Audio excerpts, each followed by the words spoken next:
নমস্কার দর্শকগণ, আপনারা দেখছেন এসএ নিউজ পশ্চিমবঙ্গ চ্যানেল। চলুন আজকের বিশেষ 10টি খবর জানা যাক।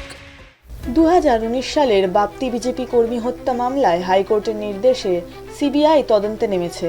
সেই মামলায় তৎকালীন তৃণমূল নেতা শেখ শাহজাহানের বিরুদ্ধে এফআইআর দায়ের। কেন্দ্রীয় তদন্তকারীরা মেডিকেল কলেজ দুর্নীতি খতিয়ে দেখেছে। এর মধ্যে সরকারি স্বাস্থ্য মন্ত্রণালয়ের বেশ কয়েকজন কর্মকর্তা জড়িত রয়েছেন। ডক্টর শ্যামাপ্রসাদ মুখার্জির 125তম জন্মবার্ষিকী। মুখ্যমন্ত্রী মমতা বন্দ্যোপাধ্যায় ও বিরোধী দলের নেতাদের তরফে শ্রদ্ধা জানানো হয়েছে। রাজ্য সরকার একটি নতুন নির্দেশিকায় দরিদ্র ওয়েকার্ড ইডব্লিউএস গ্রুপের সার্টিফিকেট প্রতিক্রিয়ার সময় ও স্বচ্ছতা বাড়াচ্ছে। কেন্দ্রীয় নির্দেশ অনুযায়ী দেরিতে 25% ডিএ দেয়ার সময়সীমা পার হওয়ায় আর্থিক বিভাগ ও সরকারে দ্বিমত দেখা দিয়েছে। সংস্থার দাবি 10 থেকে 12,000 কোটি পরিশোধ করতে হচ্ছে।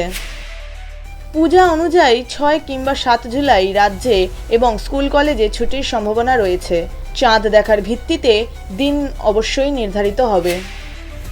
পুরুলিয়া, ঝাড়গ্রাম, পশ্চিম মেদিনীপুর ও উপ হিমালয় জুড়ে 10 জুলাই পর্যন্ত ভারী থেকে অতি ভারী বর্ষার সতর্কতা। আগামী 21শে জুলাই তৃণমূলের শহীদ র্যালির আগে প্রধানমন্ত্রী মোদি কলকাতায় আসতে পারেন বলে আশা চলছে।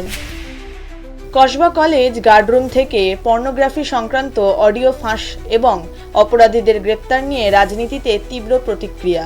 কল্যাণ বন্দ্যোপাধ্যায় বললেন, রক্ষকই ভক্ষকে পরিণত হলে কি হবে? হিমাচলে ভয়াবহ পথ দুর্ঘটনা। কুল্লু জেলার রোটাং পাস সংলগ্ন এলাকায় একটি গাড়ি রাস্তা থেকে পিছলে গভীর খাদে পড়ে যায়। দুর্ঘটনায় ঘটনাস্থলেই 4 জনের মৃত্যু হয়েছে এবং 1 জন গুরুতর আহত হয়েছেন।